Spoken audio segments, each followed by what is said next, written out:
Welcome to the Audiobook Lovin Series, a month-long event celebrating the authors and narrators that bring romance stories to life. Listen along as Viviana, Enchantress of Books, interviews your favorite writers and voices, share special guest posts, and stay tuned for some special information at the conclusion of the episode. Hi, everyone. Today, I have the pleasure of chatting with guest and narrator Christian Black. Welcome to the Audiobook Lovin Series, Christian. How are you doing today? I'm great. How are you? I'm doing good, thanks. Thank you for being here. I can't wait to put you in the hot seat. Get to know you better. I appreciate it. I was quite surprised actually to be invited, but it's a pleasure. Yeah, well, it's a good surprise, if anything, because I've done a couple of posts on social media across a couple of months ago, and I asked, who are the narrators that are up and coming that you don't think are getting enough attention? And a couple of other people had done similar posts. And so I was looking at that too to get an idea. And boy, was your name popping up. That's interesting because I'm actually very in the loop in terms of having an ear to the ground with social media and stuff and in various groups. And I'm not much of a participant so much as an observer a lot of the time, but that's surprising. And most of the time I just get, the author feedback and then occasionally a review, but no one really reaches out that often. So that's because you're not Vivi. Apparently. It helps to be more on the listener side than on the business side too. So I straddle both. So it's, I get the perk of seeing both things. So yeah, but your name came up quite a bit. So that's cool. Yeah. So I was like, I got to talk to this dude and figure out what the whole, aside from the obviously good voice, because duh. Well, that's the thing. I wish more people actually would reach out. I mean, at this point, I understand if you're, established and you've got thousands of fans, it gets annoying probably to be hit up every 5 seconds. But for me, I'm recording this stuff and it kind of goes out into the void. So unless someone acknowledges it, I'm like, who's listening to this? Yeah. Well, let's see how our chat goes. Yeah. And we'll keep a number before things get published, after things get published. There you go. There you go. So why don't we start with having you tell us a little bit about yourself, how you got into audiobooks and narrating, and how long you've been doing it.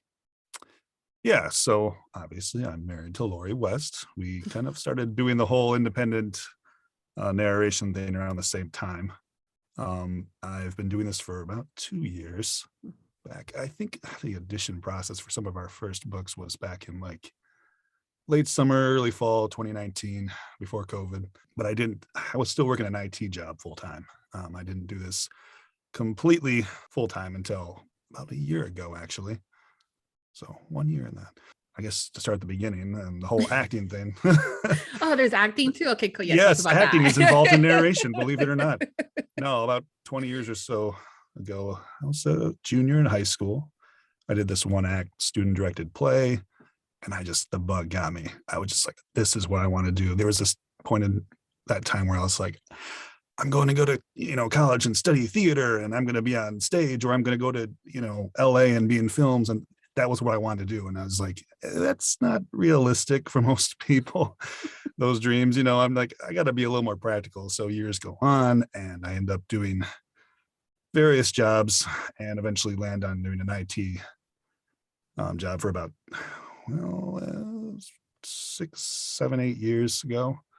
And I started doing that completely, but I was still doing, after high school, I was doing dozens of shows in community theater. So I got a lot of experience from that. I didn't have any formal training or classes. It was just pure straight stage experience. And let's see here.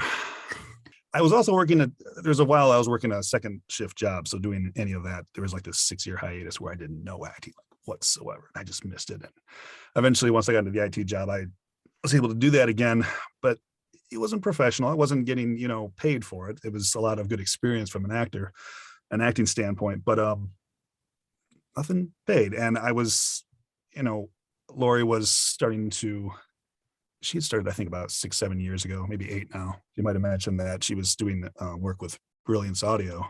Yeah. A publisher right off the bat. And she was doing it once in a while because she was still working a teaching job. But eventually, the teaching thing got kind of burnt out with that. And she wanted to experiment with the idea of doing this full time. And we didn't have any kind of home studio or anything. And so she decided, let's give this a go. And I was nowhere near thinking I was going to narrate. I was like, I'm just going to handle the post-production.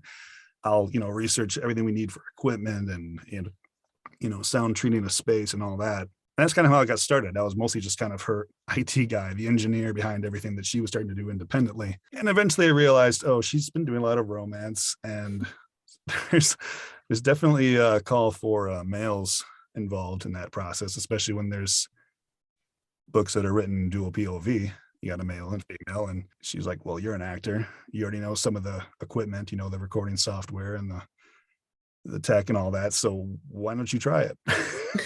This wasn't a case of me, I'm going to test this out. I'm going to read a book, in the corner by myself for hours and see if I can even handle this. Like, not every actor is equipped to be a narrator. Yeah. It's a completely different beast. And we've got a lot of, fellow theater friends that think this is just an extension of that, but it really is completely different. And I ended up just doing my first book. I think it was Lion's Heart by Jordan Silver. It was like book 3 in the series or something.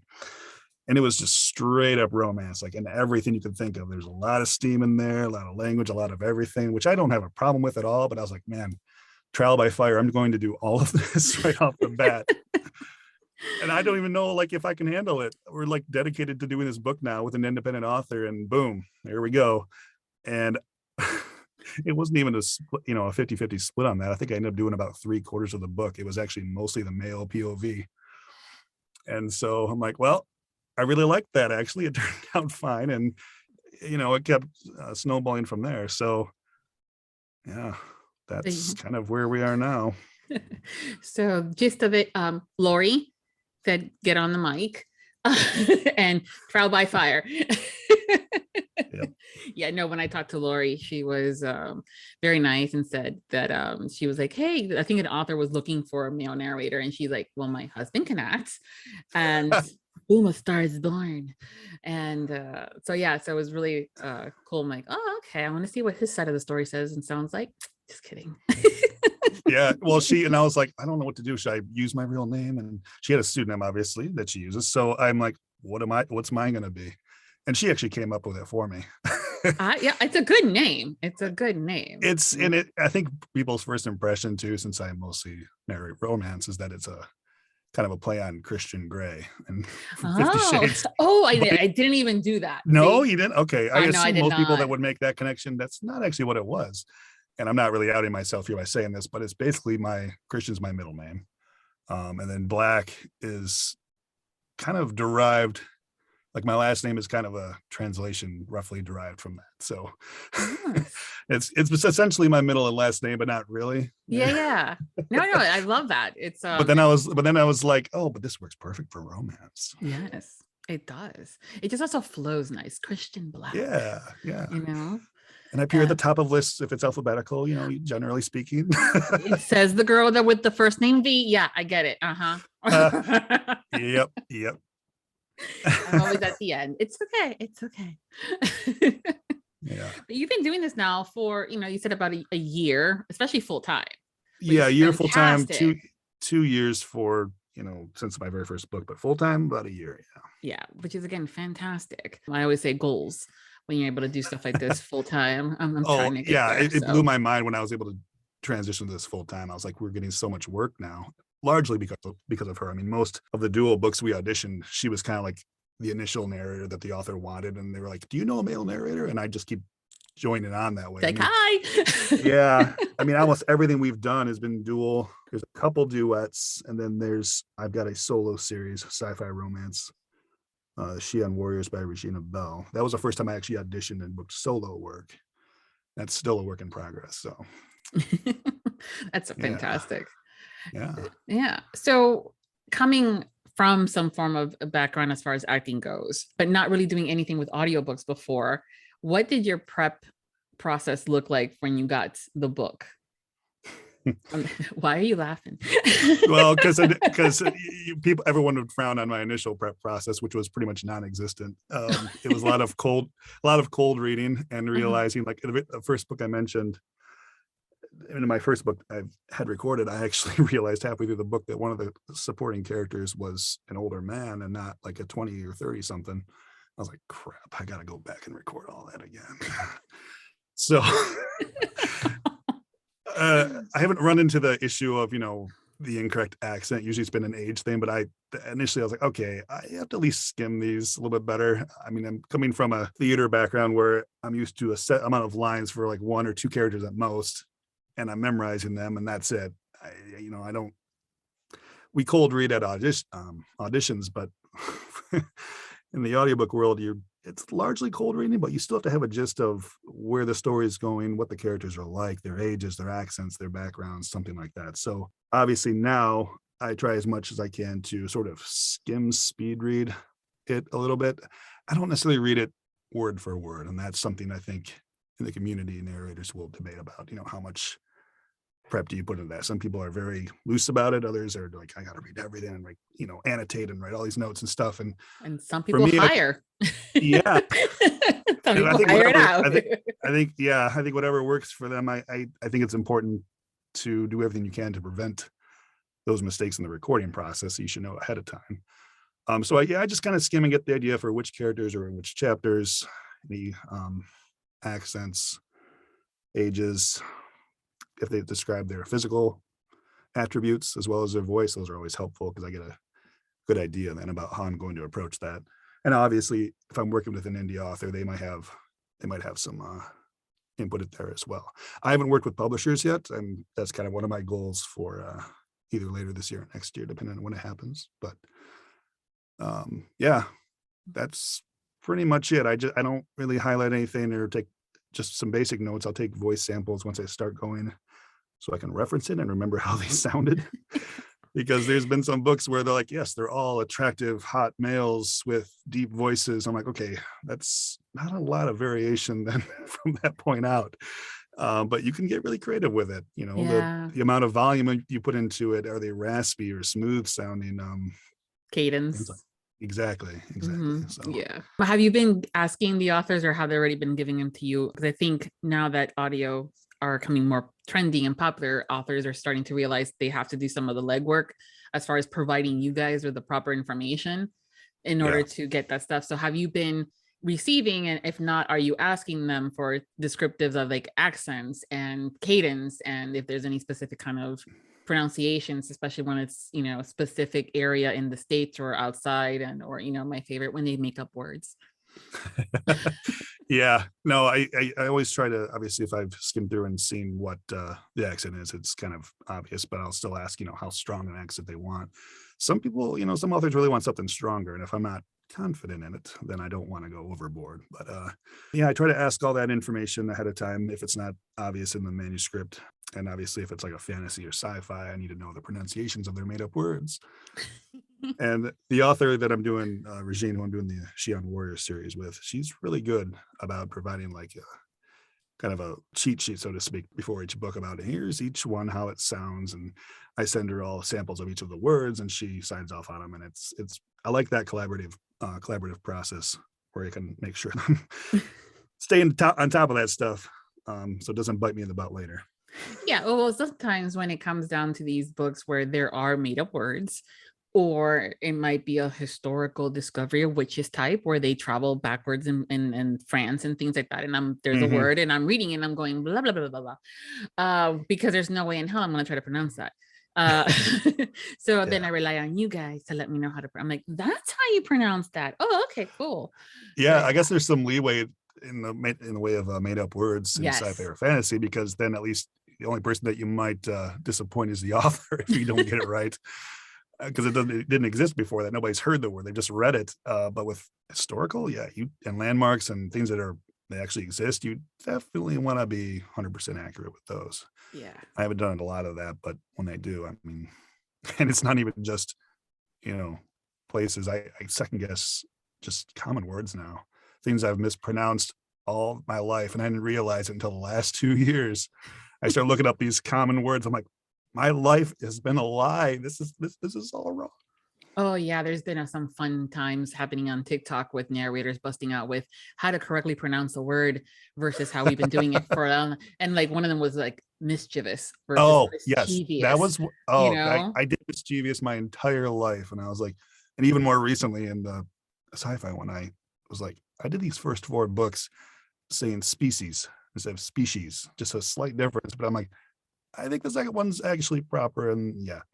So Mhm. once I learn it, I You're stuck good. with me. So, Okay. yeah. Yeah. At the same time, I'm like going, no. And then they ask, well, if you're from Canada, it's pronounced this way. And if you're from the States, is it this way? And Oh, I'm well, like, that's the exception for sure, is that based on your character or the accent, oh there's going to yeah. be different rules apply. I try to, figure out what the most accepted one would be for a, general American or from a third person narration standpoint. But Yeah. It's still yeah, fun to kind of figure out, like I said, mischievous or mischievous. And I'm like, oh, dude, whatever. You guys get the point of what I'm trying to say? Okay, good. yeah, exactly. Yeah. But again, I totally understand the whole needing to have it be accurate specifically. Well, I'm and like, and even more importantly, have it be consistent within the book. yes, that is true. If you That is do it true. differently, if you do it differently in another book, it's not as noticeable, but you got to be consistent with it within the Yes. project at least. Oh, yeah, because the listeners will tell you. Yeah. And on the review, yep, we will tell you. That's for sure. Do you have a ritual before you, or anything that you do routine wise before you sit down at the recording booth to start, recording, like strength Mhm. opening vocals or anything like that, or good luck charms? I don't know. Nothing crazy. I probably warm up less than some, but probably more than others. I don't know. I try to stretch out my mouth and just often I'll read like the first page of a chapter in a really obnoxious, loud way or something like way over the top, just to kind of stretch everything out and get vocally warmed up. And then I bring it back down for when I actually narrate. That helps a lot. And obviously, I would say hot drinks, water, whether it be throat coat or coffee, either one will help a lot. I've noticed that was one of my biggest learning lessons. I think this last year, I once started recording, it just sounded like crap. Like I'd already been recording for 8 hours or something ridiculous. And then it's like, no, my voice just hasn't been, warmed up yet. I need something, a warm liquid in my throat first and then just kind of go into it. I mean, my voice does get tired after a while. I don't quite have the stamina that, say, Lori does. She can like, I think, I don't know if her record, I don't know if she mentioned it, her record Yeah. of recorded audio in one day.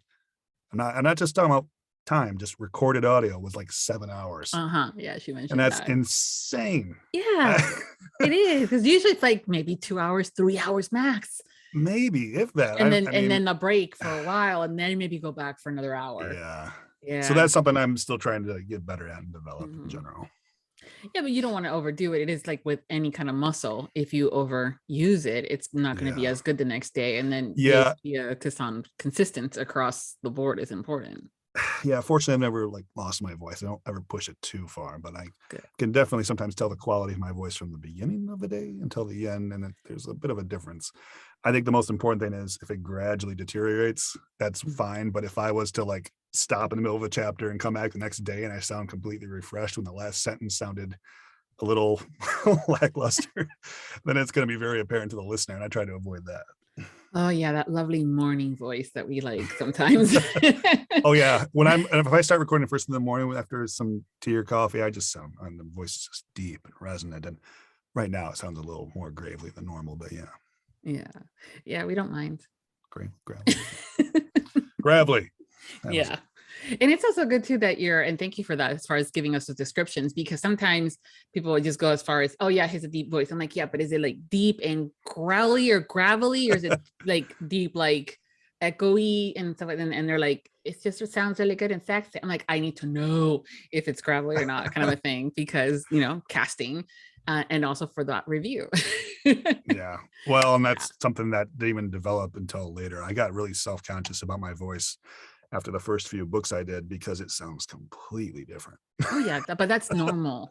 Trust me. Trust me. Even those that have done like, infamously known for being the largest, or the one with the most audiobooks, does not discuss the first maybe 4 or 5 books that they ever recorded, because they just don't exist mentally to them.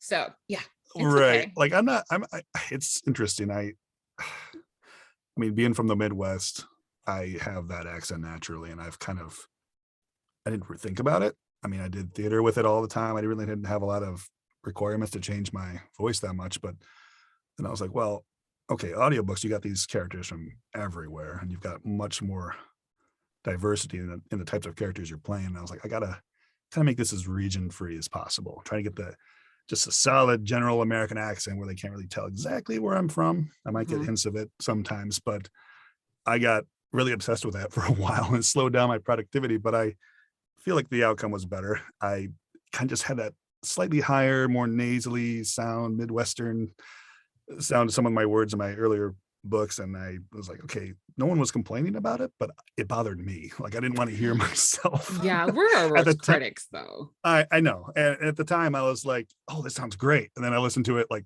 just half a year later and I'm like, oh, cringe. Yeah. Cringe.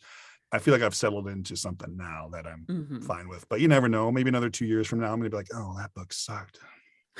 I don't know. Hey, it's like, when you make biscuits, the first one is never going to be as good as the other ones come there because you got to get into a groove of things. So it's okay. Yeah. It's okay. Everybody doing this has the same thoughts. So. Yeah.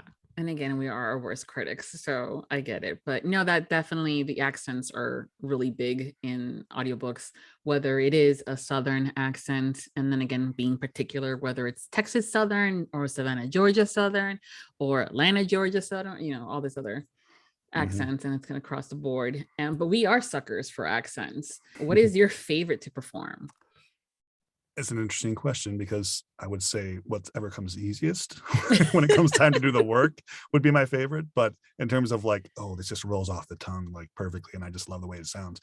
Okay, so I like doing a general Southern or New York or something because those are I'm most comfortable with. Most of the American dialects, I don't know how good they are. That I'm kind of just basing it on my own judgment. But again, no one's complaining about those in particular. I love a lot of like Eastern European accents. Like I would love to get more into like, Russian and some other stuff. I've done a little bit of Scottish and some British and whatever, but it's not my forte. And I really want it to be. I would love to do a ton of European accents well, because the amount of opportunities that you get from that alone and just the versatility in the characters you play is that much greater. So that's kind of a goal for me. I love the accents that I can't do well because I like the way they sound. Oh yeah. But yeah, that's one of those top goals. So you'd probably say that like when it comes down to the hardest for you to perform would be some of those British or Scottish and stuff like that. Well, right? yeah. Or And the hardest for sure I've come across from myself personally. I've only done a couple supporting characters this way, and would probably be French. I can't get my head around French to save my life. And it's just something that requires a coach. I've never had a dialect coach. So it's one of those things I'm like, I'm going to invest in that in the next like year or two and just like take off from there. So French has been the hardest, but I don't take on any projects where okay, there's some exceptions. If there's a third person narration book where the hero has, an accent that's European, I've done it. I don't think I would do it again unless I got more coaching, but I try to avoid definitely the first person until I'm very comfortable, because obviously you don't want it to be a caricature. You don't want to offend people that, yeah, you don't want Pepe from Le the Pew. area. You're never going to make everybody happy either, unless you're a No, that's native. for sure. So yeah, but I mean, don't feel bad, because there have been times, and I've always used these two as examples because it's hilarious. It was an Irish character. They were from Ireland, and the reviewer's like, he didn't sound anything like Irish, and the narrator is actually from Ireland.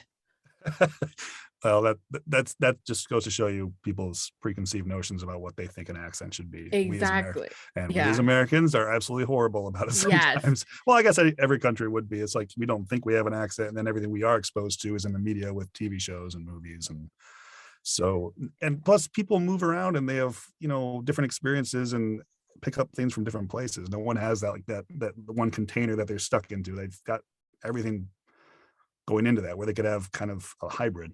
Yeah. And especially nowadays where there is so much travel. I mean, 50 years ago, we wouldn't have so much diversity as far as the dialects go, as far as people understanding and knowing and what it sounds like. But even the other example was also, again, his British accent was not up to par. And it was a basic British accent, and he is from England. And Yeah. so it's like, yeah, he's been living here for a while, but he's still British. He still sounds British. I mean, you can tell when he says hello, love, and so it's like, yeah. But again, everybody has a different ear, and totally understandable when people are thinking that that's how it's supposed to sound like. I'm like, did you want more Lucky Charms or like a Pepe Le Pew? Or I mean, like, Yeah. And the times I have done accents, the authors always want me to boost it up. I'm like, but I got to keep it lower because I'm not proficient at this.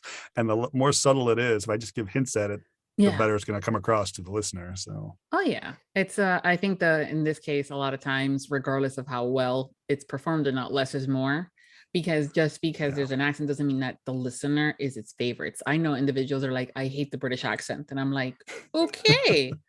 Or they'll be like, I can't stand, the Irish or the Scottish. And I'm like, okay, not recommending this book for you. Okay, good to know.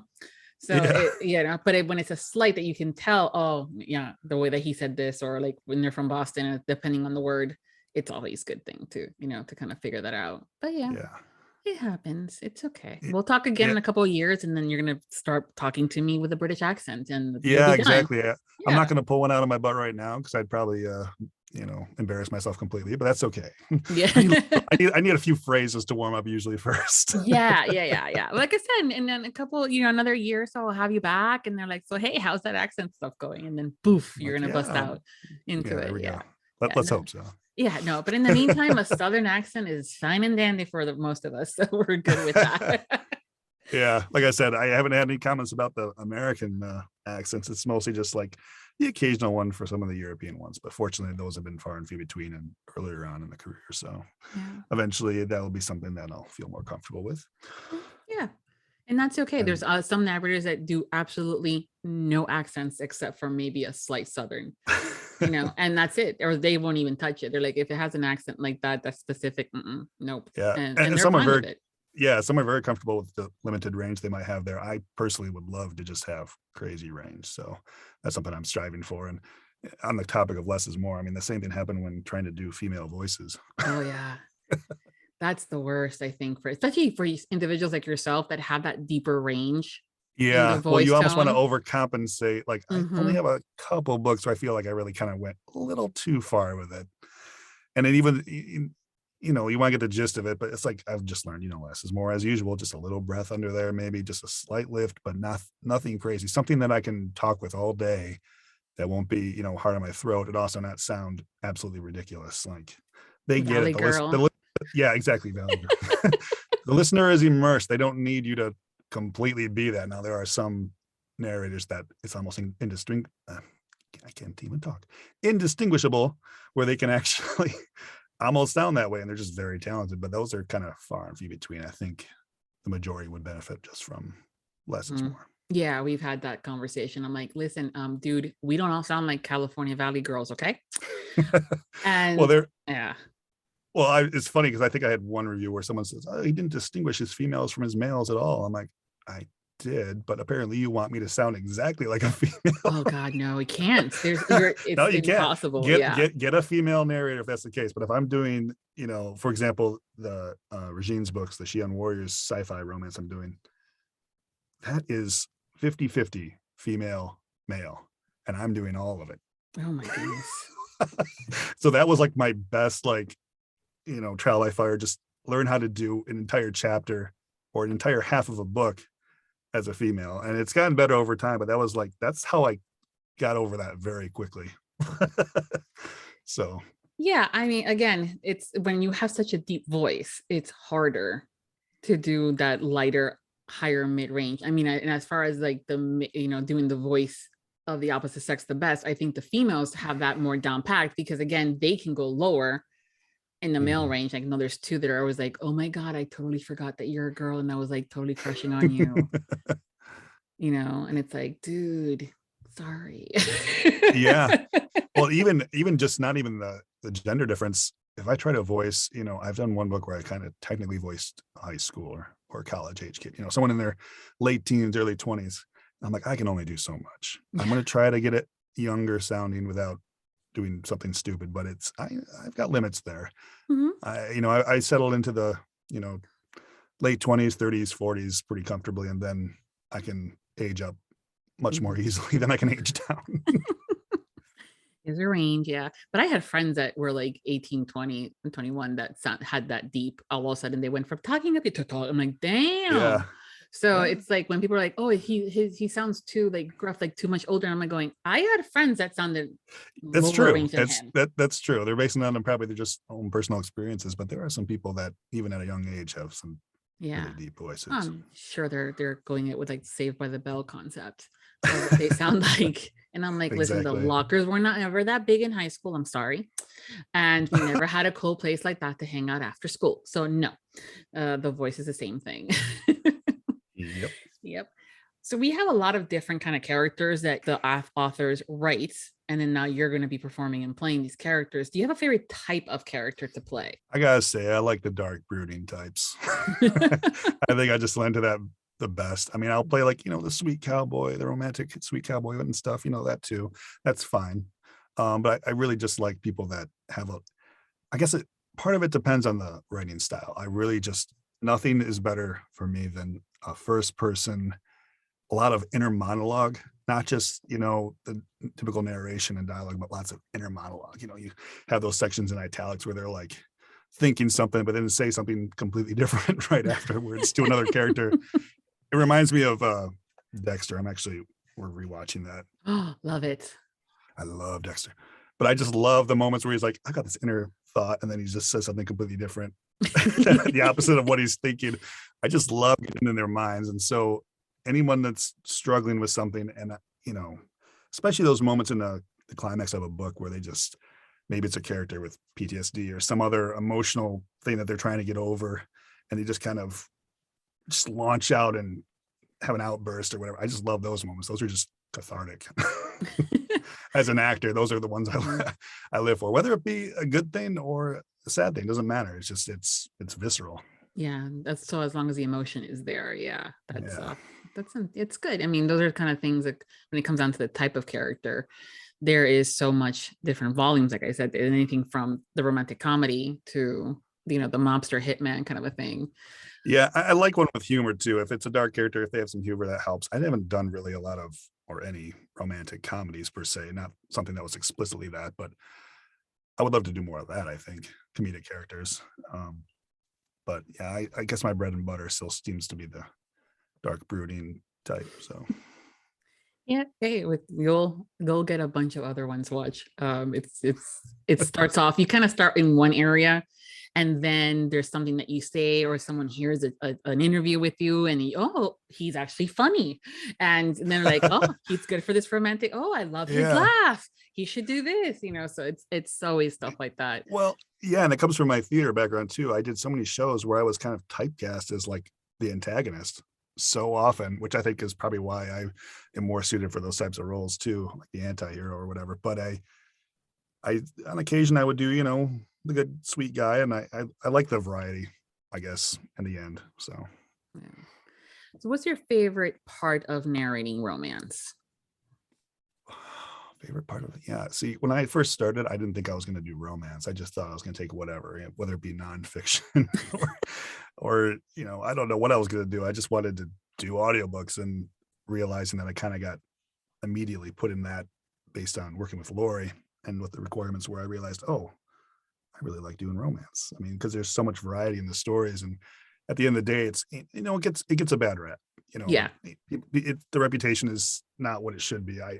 There's so much more to it than people realize, and I think that's what I've surprised me the most about this is I'm like, wow, there are some really good stories here, things that made me tear up and just really feel that. And I think I've always been a bit of a romantic at heart, so I feel like it's been nice to express that with different characters. Everybody has a story, no matter their background. I mean, we're going everything from cowboys to alien warriors to Navy SEALs to whoever. I mean, it doesn't matter what it is. Everyone feels it. It's universal. That's what I think I like about it the most, is that you can have almost every genre attached to romance and have a book come out of that. I just like the universal aspect, and just how everyone can feel that. It's relatable.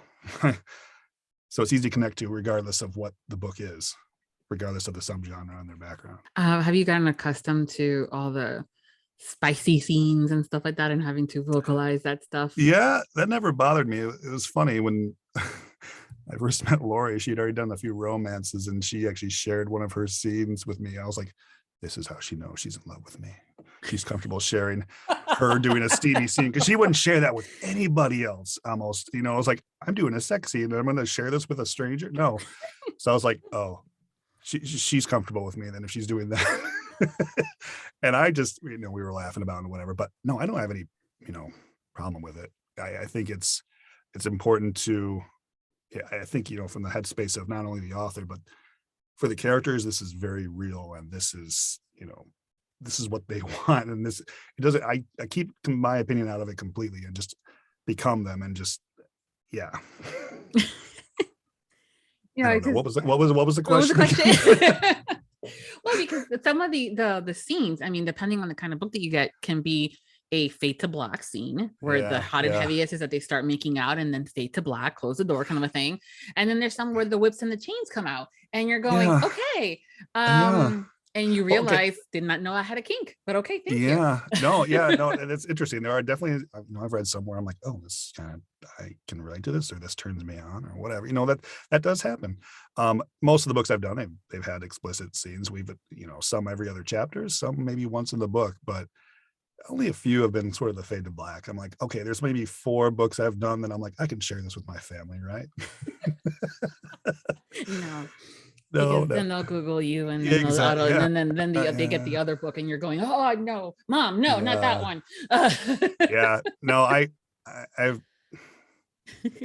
got no problem with it. And like I said, my first book had it like explicitly, like constantly, and I was like, oh, it wasn't erotica, but it was, bordering almost that aspect of it. And yeah, I'm fine with it. I'm just like, as long as you commit to it, that's the biggest thing. You don't want to overact it like crazy, but also not like sound like completely unenthusiastic about it either. You've got to commit to it as if you were in that situation, and then people will believe it. Mm-hmm. Yeah, there's nothing worse than saying, oh yeah, baby, do it again. Yeah. Oh yeah, baby, great. That feels so good. This acting was so unbelievable. I couldn't bear it. Yeah, it's one of those moments where you pull on like personal experience. I'm like, how would I have grunted this out? Like it just comes naturally, I think, in the scene. So yeah, I think the author, when they do a good job with developing the characters and telling us the story, that when it gets to that part, especially the first time, that there's all this heightened emotions and things like that you're getting from the story. So you kind of know, okay, this is why he might be out of breath, or he's like, oh my God, the tension and all that fun stuff. Yeah, so, exactly. Yeah. But I always wondered when it comes down to, especially when the newbies are into play. And like, so do you still turn red? Yeah. No, I don't turn red. I devote to it. I'm, it doesn't faze me. I know a lot of people obviously would not be comfortable with it, but I'm thinking if you're good with it, that's romance is a genre to be in, because there is plenty of it. And so I feel very fortunate that that's kind of become my main thing. I'd be happy doing this, long term for sure. I mean, they do have all these different genres where, they have like the new adults, the, adult and stuff like that. And I figured the first time that new adult, which is actually one of the newer ones as far as genre goes. And I'm going, new adult. Does that mean that we have vintage and antique adult? So I'm sure that if you continue to do this, you'll gracefully in there as far as, the vintage and antique adults. There you go. No. Yeah. But I mean, it's also interesting to me, like when the listeners are talking amongst ourselves in groups or in on Facebook, and we're talking one thing or another, they have been the moments where someone has said, oh, I've highlighted this, and then I've shown it to my partner because we're working on that tonight. And so I'm going, you guys realize that the narrator's here? They can see everything you just said. I've dropped in. There's like a couple author groups where I've dropped in. I'm a member of, and people will be talking about the book and mention, oh, that voice. I'm like, oh, hi, I'm right here. And then they get all embarrassed, but I'm like, no, this is a huge compliment. You don't understand. That's great. I'm glad you enjoy it. Yeah. Well, I think you'll run into two types of listeners. The one that goes, "Oh, Sid, I'm so sorry," and then other ones that just go even deeper into details as to what's that that once they know voice. I'm comfortable with it, they're like, "Oh, okay, Yeah. let's talk about that some more." Yeah, when you say that word, ooh, Christian, I don't think I have a word. I'm not. Who is it? Jordan or Tinder? Oh, There's a couple out there that have I know, but they all have something, and sometimes it's overrated, and other times it's one of those, oh, I don't care what word it is, you just keep talking. And I think that's where the key lies, that it's not specifically about the one word. I can read the dictionary or instruction manual or something, and someone's going to be like, "Oh, that's the hottest thing I've ever heard." Yeah, it's like, "Hey, honey, why can't you read the manual like that? Huh? Well, Lori said that was one of the first things that she was drawn to about me. So that must have been something. There's serendipitous there. Yeah, for sure. Well, it's always something, right? If it's not the smile, if not that sparkle in the eyes, or the way that they move you inside of an aisle when there's a streets, for those that know when that movement happens, or not sometimes like, oh, it's just how he says my name or the voice. So yeah, there's something always for everybody. Yeah. For sure. Now that you've been kind of working this on in this industry of audiobooks and within romance specifically for about 2 years now, is there a genre that you have yet to narrate in that you'd like to, like, that's like your goal, like the next one you want is this? Well, there's obviously more room for other subgenres within romance. Like I said, rom-coms for sure. Outside of romance, I would always be down with a good mystery, horror, thriller. Those are ones that maybe there's aspects of them to some of the books I've done, but they haven't been full on that. That would probably be it. I'm not sure I'm suited well for young adult or some of the other ones. It just depends, I guess, on the book. I mean, I've got diverse amount of voices to choose from in terms of like a main character. Like I said, I can't get too young, so I might not be suited best for that. I don't really have much interest in nonfiction either. I really like to act and explore characters' minds, and the best way to do that is with fiction, and romance especially has been my favorite. So yeah, I'd like to branch out a little bit, but if I do romance in general and all its subgenres forever, that's fine by me. Yeah. Do you have a particular favorite type of hero to play, like the billionaire, the mobster, the cowboy? Do you have one that you prefer? Out of just curiosity. Yeah, I'm doing a lot of mafia lately, a lot of dark romance. I've got several that have been out recently, and seems to be all I'm doing the next month or two. So that's become a favorite. I think I like the people that they're tough around the edges, but they've got a soft inside at the end. And, something about that I think appeals to me. It's funny because I'm not that kind of person in real life. But like I said, when I was doing theater, I was typecast that all the time. And I think there's something about playing a bad boy that's always just fun. Like I said, I like the variety of playing some of this, sweeter characters or funny characters once in a while. But I don't know. That's probably still going to be my favorite at the end of the day. Got it. Mobsters. Okay. Yeah, probably. Underground, bad guy kind of a thing that has a good heart. Yep. Got it. Or my favorite sometimes is when I'm like, wait, I thought this was supposed to be a mobster, but it turns out he's like an undercover cop. You don't find out that until like a third into the book, and you're going, oh, okay. So this entire time he's been the bad guy, but now he's the cop. Okay, got it. Okay. Yeah, and even if it's not, mob specifically, I just like a character that has some sort of baggage or trauma that they've had to overcome to kind of open up to someone. I think that in general is what appeals to me, regardless of what their profession might be. So yeah, I can totally see you doing bodyguard, like past soldier kind of a thing. Yeah, I've done a lot of Navy SEALs. Yeah.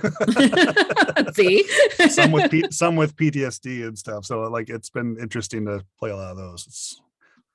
Those are always good characters and stuff like that. I've had friends in the military, so I understand when it comes down to that. And again, man in uniform. Hello. Well, duh. Do you listen or read books for pleasure in general? Oh hell no. No. Hell no. Okay, I should clarify. I would love to, probably. I don't just have time for it right now. I'm too busy reading the books I narrate or doing a ton of the post-production for Lori. So I'm on both sides of the table, so to speak, there. And I just don't have the time for it. But yeah, I would think I'd like to. I mean, I feel like the last time I actually read anything in length was when I was a kid, doing YA novels and stuff like that. As far as an adult, I feel like I don't remember the last time I read like a normal adult full-length novel that wasn't a book I was narrating. So maybe someday. Yeah, maybe someday. Yeah, I we think go this, through stages. So yeah, exactly. yeah, I mean, I remember reading ferociously as a toddler and, mid-grade and even into my teenage years. And then all of a sudden, adult scene happens and I don't have time. And then all of a sudden later on in life, oof, there we go again. Books, yay. Yeah, I'm glad Yeah. that this profession has forced me to read more, though, because I wasn't enough. I mean, I was always an academic, but I enjoy kind of just the escape, losing yourself. And I get to do that as a narrator. I mean, yeah, we get to do the technical stuff and have to stop, and it's not always a smooth flow, but you still get to read the book and feel the emotions and everything. So yeah, that's where I get my fulfillment. So That's good. good. Don't you just hate it though when you're reading your chapter and it gets to that point and it goes dun dun dun, and then the next chapter is the other POV, and you're like, wait, what happens? Have you ever had that yet or no? Yeah, I think so. Yeah.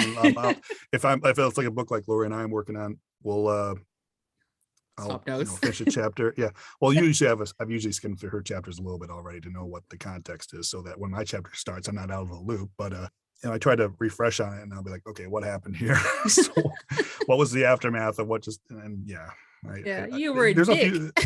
a few. Yeah, most likely. Yeah.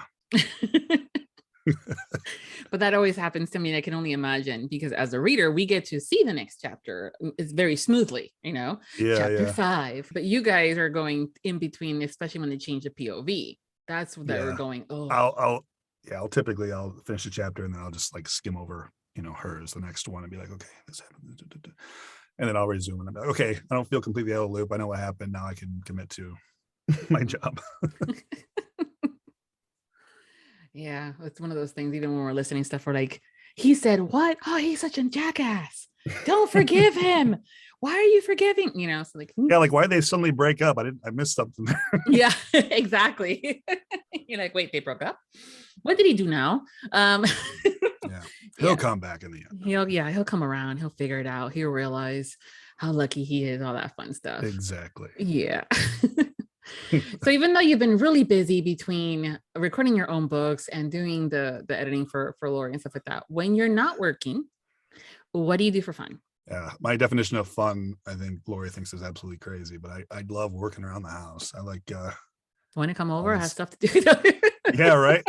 I don't know. I'm always like, I just always love to tinker with stuff. I mean, obviously I came from the IT background. I was building computers and doing all that kind of stuff for a while. So I'm kind of a tech geek. And then this house we're in now, we bought, I think, 4 or 5 years ago. Maybe it's less than that. Maybe it's only been 3 or 4. Regardless, it was our first home, and she was not, a homeowner kind of person. She's like, I'm just want a condo, someone that's gonna, maintenance will be taken care of, whatever. I don't know. I'm like, no, we're gonna do this, and I'm gonna take care of it. Because I've always been like the kind of guy that wants to build the furniture and whatever else. So I'm like, I can maintain a home, and I didn't know much about it, but I'm very much a do-it-yourself, safely and reasonably, obviously. But we took over this house, and I just was like, I'm gutting a bunch of the plumbing and the electrical, and like I think I replaced like every outlet and light fixture and all the plumbing underneath the sink. Like those are things I didn't really know how to do, but I'll tell you, YouTube is your friend. Yes, it is. I'm like, okay, safety first, but this is something I can do. And when I research something, I am like completely devoted to it. And the same was true of, learning about narration and the equipment involved and the software and all that. Like, I'll spend hours just researching this stuff because I want to know knowledge. Knowledge is power for all this stuff. So that's what I like to do. I like to travel when we can. That's like the only way Lori and I escape work, because I don't have weekends. I work like every day on something. Freelancing. In this job. So yeah, the only way I can possibly take time for myself or for us is if we leave the house. So we'll take some vacations and 3, 4, 5 days at a time every few months or whatever. And yeah, I like the outdoors. I like working outside too, not just inside the house. I'm not really not like, the hiker camper, so to speak, but I like just being out there, Yeah, I whether it hear be the sun working is good. yeah, whether it be landscaping around the house or taking a walk or whatever, I gotta skip this 4 by 6 foot booth once in a while. So Yeah, I know. I mean, freelancing, everybody's like, oh, it's still great to work for yourself. I'm like, I love it. I really do. But this whole home work life balance doesn't exist. And at least you get away from the booth. I am constantly attached to my device. So I've had to not like purposely, I will not take my laptop. And yeah. and then that it is what it is. And then I'll put my phone on silent or something like that. And I've stuck it in the underwear drawer sometimes too. Yeah, there's been times where I brought my laptop on vacation just for like, purely some audio editing or something for a book we were working on. And I'm like, I am not going to get to this. I never do because I'm too busy enjoying the vacation and forget about it. Just might Yep. as well just leave it at home then. Yep. Except for that one time where there was a family vacation at the beach here in Florida, and it was during June, and that's my busiest month. And I'm like, all right, people, I love you, but I gotta post this book, this entry Well, up and yes, live. But there have definitely been some exceptions where like, deadlines got to be met no matter what, come hell or high water. So those are the exceptions. I try to make sure like I'm not like trying to scramble to finish a project right before, because I've pulled all-nighters before, right before a vacation, trying to do something. I'm like, that's never going to happen again. Because the 2 days afterwards, I'm like, I've got no sleep and I'm jet lagged. And okay, no, this is not a vacation anymore. This is yeah, just you're misery. grumpy. You're like, you're no fun, Christian. Go away. Yeah, Yeah, go exactly. get a turkey leg. I'm gonna go on this ride. I'll see you later. No, that's something that's something I still have not, gotten good enough about, is my own time. I enjoy this job so much, it's hard to not work it, whether it be, even if it's, recording stuff or editing, whatever.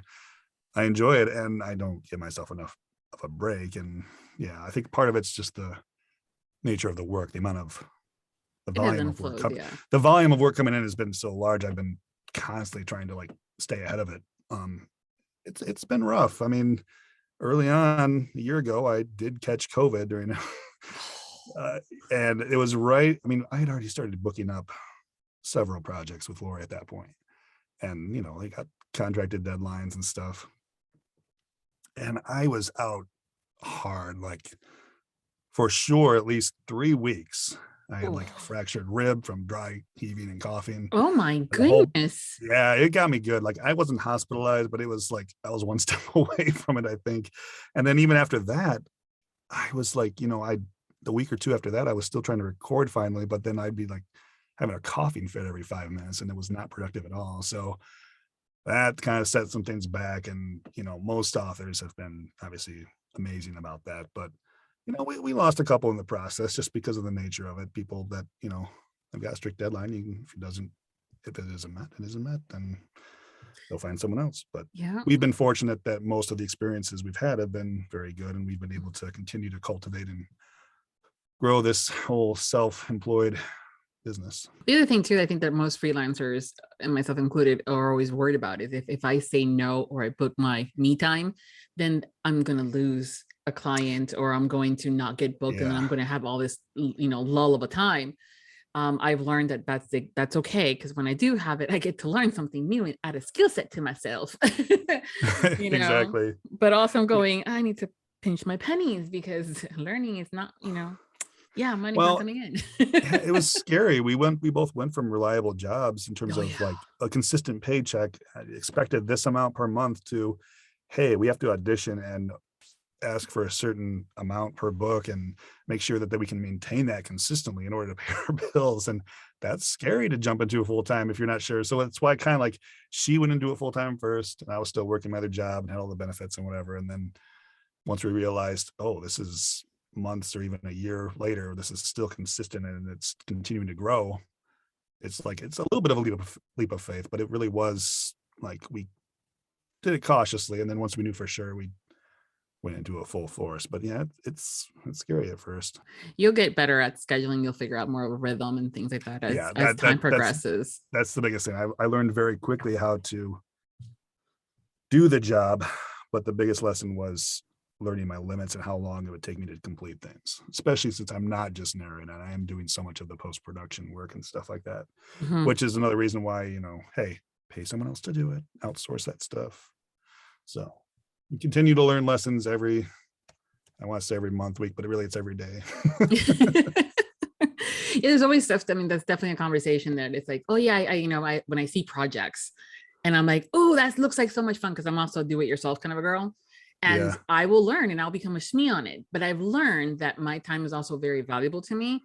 And Yeah. I would much rather either pay someone else to do it for me or just buy the item already done and maybe get it customized and pay a little bit extra. But I don't have to learn an entire new skill set, to make it or Yeah. whatever. Yeah. And my problem too is I'm a bit of a perfectionist. I like to have control of projects. I was that annoying kid in school that was like, I'm going to take control of this because I can't trust anybody else to do it, blah, blah, blah. And that's unfortunately how I've been with this as well, in terms of like the post-production aspect. I'm like, I don't trust someone to touch my audio. They're going to mess it up, blah, blah, blah. But Oh, you but got it's to your learn where baby. Yeah. It's I know. hard. It's hard. Yeah. Yeah. But at the same time, authors are trusting me to handle their baby and Yeah. deliver.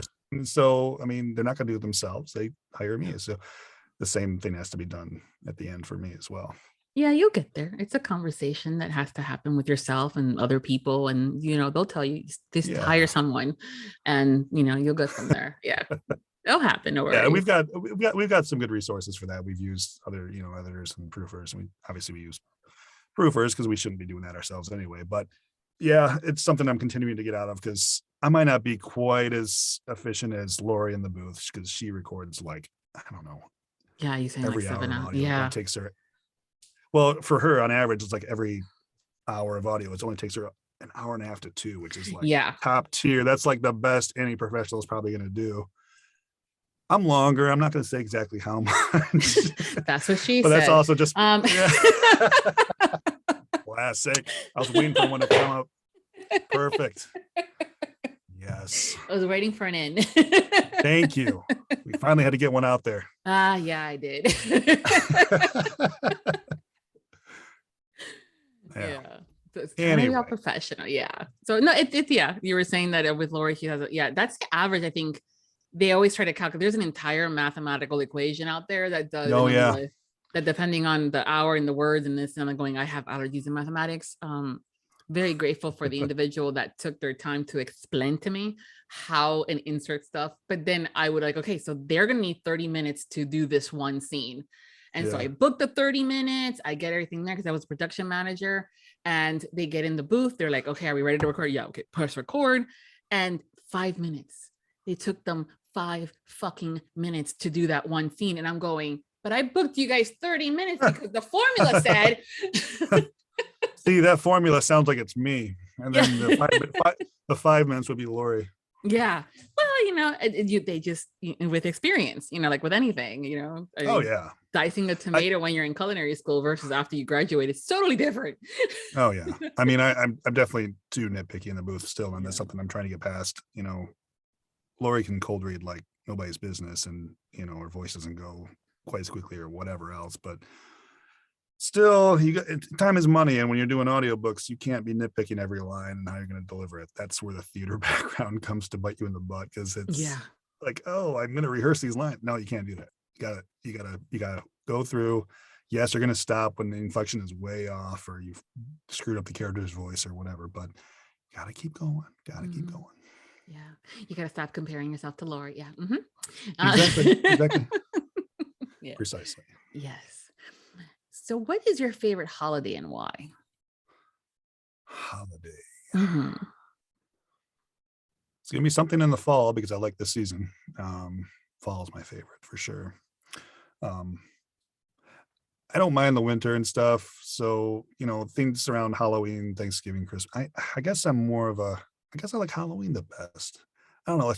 That's the perfect time of year in terms of the season. So I like that. I like the slightly cooler weather, but no snow because I get hot really easily. And I just like cooler weather. I mean, don't get me wrong. I'm really looking forward to summer.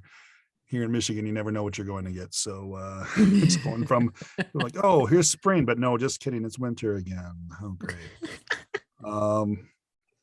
Yeah, probably. Yeah, Halloween, I guess. Halloween. Is it just because of the weather, or is Halloween something as far as I the like, I just like, candy or dressing up?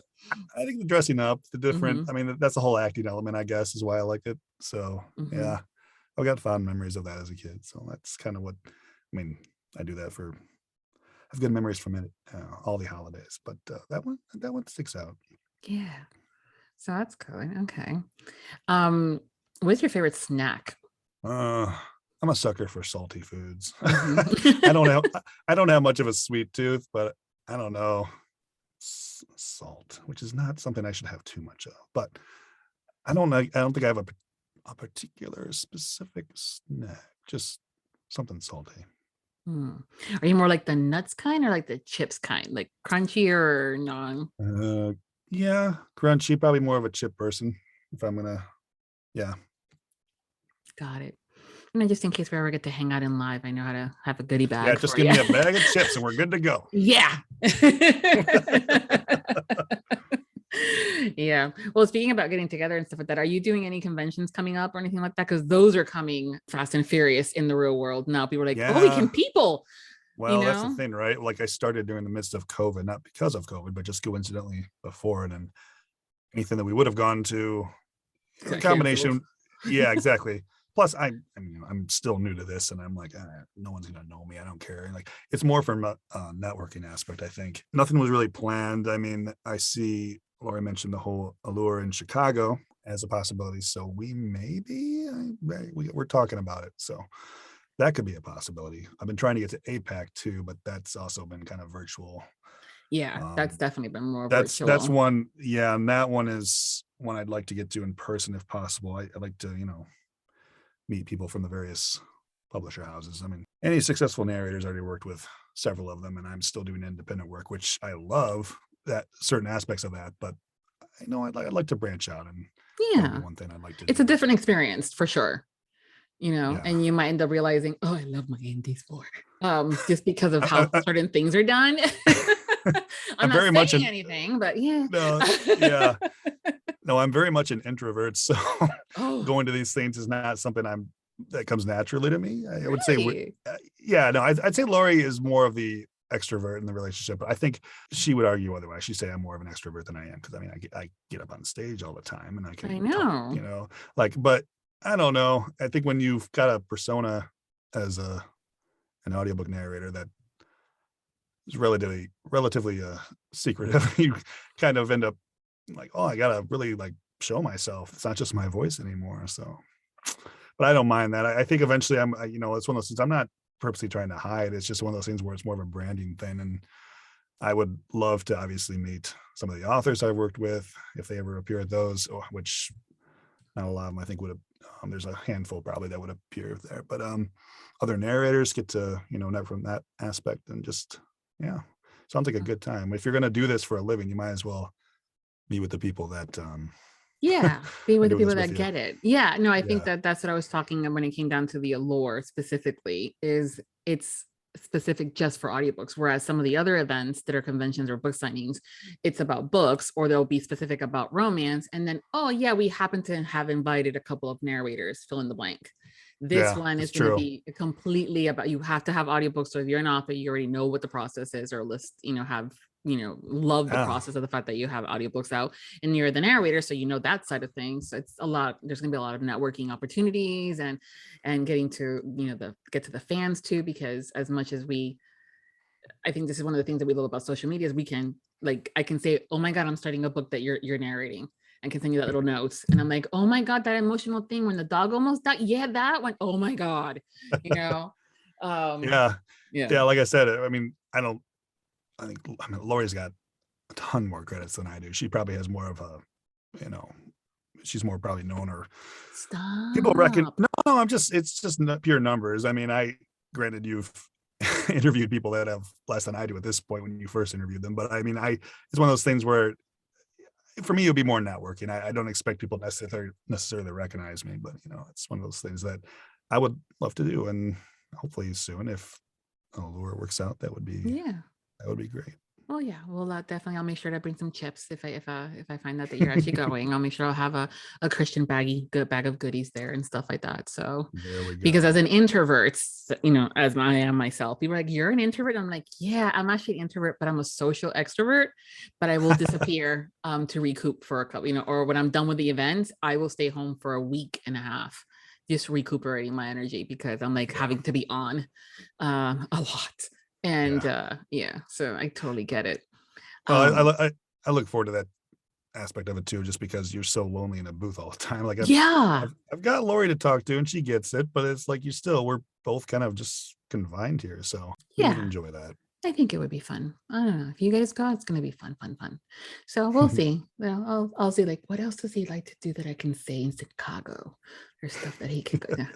I'm like, hey, Lori. We visit Chicago once a year already. And see? So see, as close as it is, I mean, it's like we'll drive to like Michigan City and take a train in or something, or stay for. And this time would be a business expense because you're working on it, and so you can tax deduct it. Well, and I've stayed at the Palmer House where it's being held. We've actually stayed there before, so we're very familiar with that. Well, see. Just this last winter, we were there and we're having drinks in the lobby, and it was familiar with it. Yeah. Well, even if you don't get to go officially, maybe if you're available that weekend, you'll get on the train and come visit us for a little bit. Exactly. We meet at the bar. You can get me a drink. There you go. Yeah. The other thing I'm desperately trying to know about you is we all love music at some point or another. There's always that one song that no matter which it is, but regardless of where it plays, whether it's in the car or at the grocery store, when it comes on, you're like, oh yeah, that's my jam. And you start singing. What song is that for you? For a while I hated the whole, what's your favorite questions, and when it came to music, I really couldn't say, because I've got a very diverse taste there. I mean, I do something as crazy as, Swedish melodic death metal to the next, pop song or something. Like, it doesn't even matter. But if I really had to pick a band, and then more specifically a song, I would probably say Hysteria by Muse. I love Muse. I don't know why. They have quite a diverse sound in terms of other songs, and that particular one is just like, that's just a rock out jam kind of song, and that would be my first pick probably. Cool. One of the reasons why I do ask this is because I will add it to my phone, and so when we're hanging out together, I'm like boom. Perfect. I'm like, okay, let's see how he actually starts his look that one up. Just listen to the bass line and you're good to go. Oh yeah, no, but it's when it comes to music, I have everything from Nordic Viking stuff to the Roaring 20s to the 60s, and so I have it all. I totally get it. It's we'll have to compare lists and stuff like that and figure out playlists. Like, yeah, really? Okay, cool. This song is awesome. Yeah, but like I'll definitely be putting that on there because I can also see, okay, where is he? Bust the song out, and then when you start grooving, I'm like, there you are, Christian, come here. Awesome. You got to get creative, because it's almost like when you go to the stores and if someone yells mom or dad or something like that, or Samantha, how many people turn around, right? At least this way we know it's you because of the song. So yeah, you work with words all day. What's your favorite word? Not curse word, because that's different. And that's the second part of the question. It can't be the same. No, it cannot. Man, I have a hard time with that. Favorite word. What did I say earlier that I really liked? Visceral. Yeah, I like that. I like words that just roll off the tongue and seem like they almost like sound what they. I don't know how to put it, but it's easier to say which words I don't like because of all the words that come up in books. How many times do you say grasp and clasp or any word that ends with TH, but the next word starts with an S? I'm like, you can't do. Man, it's already hard enough at the beginning of a session, but if I've been narrating for a while and I try to pull in one of those, I'm like, this is not happening. I'm just calling it. Yeah, I'm done. Visceral. That's what I'm gonna go with. I'm gonna go with visceral. Visceral. Okay. All right. I can't even talk. Visceral. Yes. Visceral. Yeah. Visceral. There you go. Let's see how many DMs I get. Hey, can I get that clip, that little snippet of him saying that word, please? I'm like, yeah, it's $15, babe. No, I'm just kidding. You should charge at least that. There you go. Side job right there. I know. Oh my God. If I had a penny for every time I had something like that, oh, or also sometimes I will I have a small, close knit friends that I'm like, oh my God, when he said this, listen. And they're like, holy shit. And I'll only ask for 20% of the profits. So yeah, that's fine. Yep. So on the opposite spectrum of that, what is your favorite curse word though? Oh, mine's gonna be simple. I'm just gonna say fuck. It's just so simple but so versatile. I guess that's why. And whenever it comes up in a book, I just love it. Fuck. Of course, sometimes it'll come out really badly because something didn't quite. The F is really dragged out and it sounds really stupid. I don't know. There's been times where I'll just redo the word fuck 20 times in a book just because I don't think that. No, that wasn't. No. Normally that's not the case. It just comes out naturally and I stick with it. But if I had to pick one, that would be it. Okay. No, that's definitely one that's high on the list of people that I've spoken to.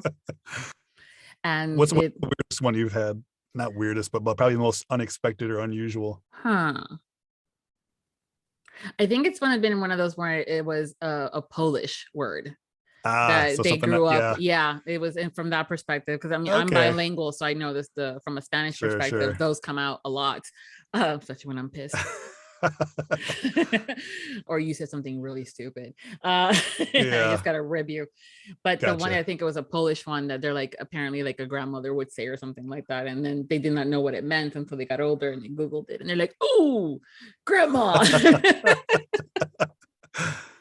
But fuck is such a good word because it could be used as a noun, an adjective, a verb, Exactly. adverb. So it's not an atypical response, but it's still, that's what it is for me. So yeah. And also the annotations that you put on there, depending on if you you have this thing where you do the F, but then also at the end the K, but it just sounds all good together. And I'm like, say it again. Yes. See? Yeah, so thank you for that. Christian, before we go, can you tell us what you're currently working on or what stuff that's coming out soon that you can't share? Because I know sometimes you guys can't discuss it. Well, fortunately, I think that's more of a rule with publishers, but I'm in the independent market, so I can pretty much talk about whatever. Yeah, it's all, unless something gets dropped, which it doesn't happen unless something, let's see. I'm trying to look at I sent you a list. I'm trying to find it now. I swear I'll find it. Where'd it go? In the wrong email, that's why. Okay, so now I've got it. There's one I completed recently, Mob Princess. It's the second book in a series by Callie Vincent. It's a mafia dark romance.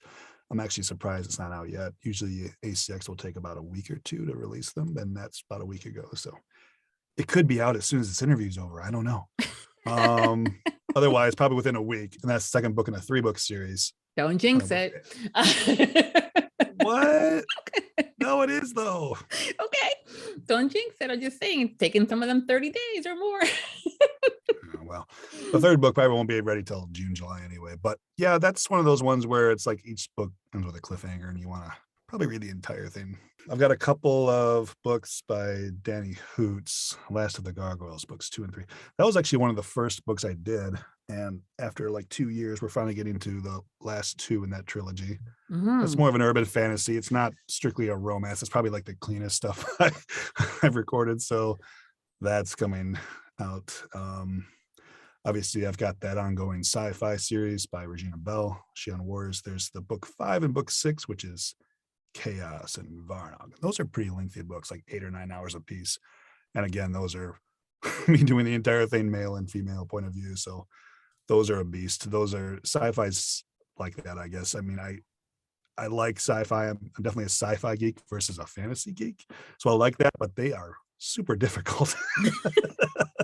Not only because of the made up words, but just because, I don't know, just the nature of it. But I love her work and I'm looking forward to doing those. More on the mafia front. Dangerous Defiance by Selena. That's going to be probably June. And there's several others, mostly sequels to series I'm already working on. There's one more book for Kelly Elliott, which Lori and I have done a lot of work for, like 6 or 7 books, called The Journey Home, and that's a standalone, typical contemporary romance for that one.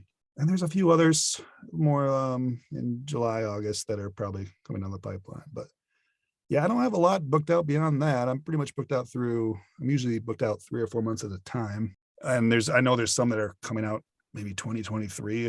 The authors are like, we're going to have you do this, but it's going to be like at least a year. So my schedule's pretty open for the end of the year. But So yeah, authors, that just means that he's available. So book him now, please, because we want to hear it. That's true. Like fall and winter, Yeah. I'm pretty open. So if you want Yeah. to work with me, here I am. Mhm. It's not hard. It's not hard to. It's by design though. I've purposely been backing off auditioning more. I mean, most of the work we get nowadays, it's either references between authors saying, "Hey, work with them. I've worked with them," or it's continuations of new series or sequels or something with authors we've already worked with. Yeah, a lot of the authors have also been asking the listeners, hey, what do you think about this? Or, who are your top males and stuff like that. And Yeah. that's also how they've been casting them. So yeah, it's been nice to not have to audition for every single thing, because at the beginning we were like scavengers, just grabbing for everything, the seals flying down on the auditions and eating them up. No, it's been nice to not have to worry about that as much, and I've purposely kind of backed off a little bit just to get a better work-life balance. But as soon as I get some of the post-production out more, I'd like to just really focus on the narration and work with other authors and dig into some other stuff. So yeah, so if you have a cowboy that needs some, voice and stuff like that, Christian is your man. I'm just saying, Cowboy beats. Yeah. I mean, you can't beat that voice with the Southern drawl. Come on.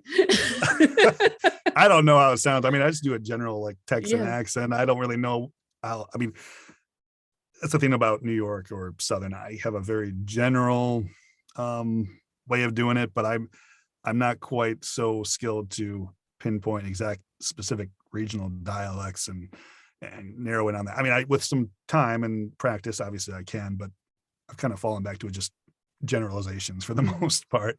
Yeah. But yeah. So it's just a slight Southern drawl. And again, it's one of those words things where they bust out with like darling or honey and stuff like that. And you're going, say it again.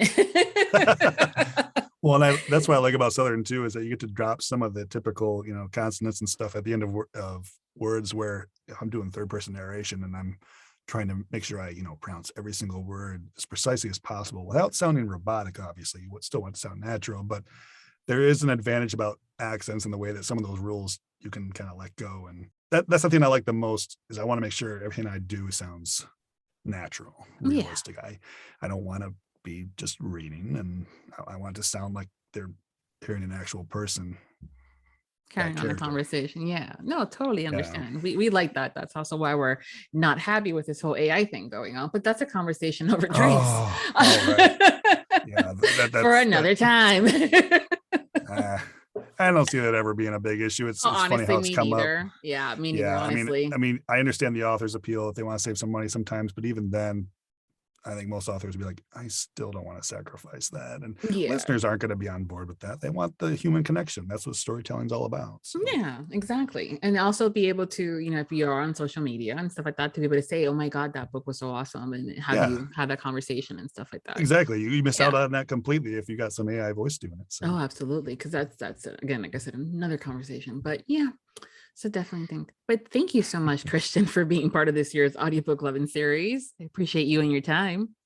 Oh, thank you very much. I'm honored and, like I said, surprised, but I'm glad to be here. And hey, maybe in a year or two we'll have you back. Yeah, you'll come back and you'll be like, dude, I was so busy and I always had to schedule this stuff out, and I got the coaching and I got the British accent down packed now and everything. So yeah, we'll do this. Let's catch up with Christian Black in a year and see how he's doing, for sure. But I again thank you for your time, and everyone, thank you for hanging out with us today, and we hope you've enjoyed this interview as well as the series. Make sure to follow him on social media, because he's going to get a lot better at that too. Hint, hint. No pressure. There you go. Yeah. I will. Okay, thank you. You'll find all the links so you guys don't have to go hunting for it over at the Audiobook Lovin Series page at Viviana, Enchantress of Books. And until next time, happy listenings. Thank you for joining us in the Audiobook Lovin Series, hosted by Viviana, Enchantress of Books. We hope you have enjoyed this episode, as well as the series. We've included audio samples of our guests' work within the post for you to check out. Please make sure to visit the main page, link within the post, to learn more about the series, the authors, and the narrators. Please consider leaving a review wherever you listen to the series if you enjoyed today's episode. Make sure to follow us on our social media platforms and subscribe to the Viviana Enchantress of Books newsletter. Until next time, happy listening. Audiobook Lovin hopes you've enjoyed this program.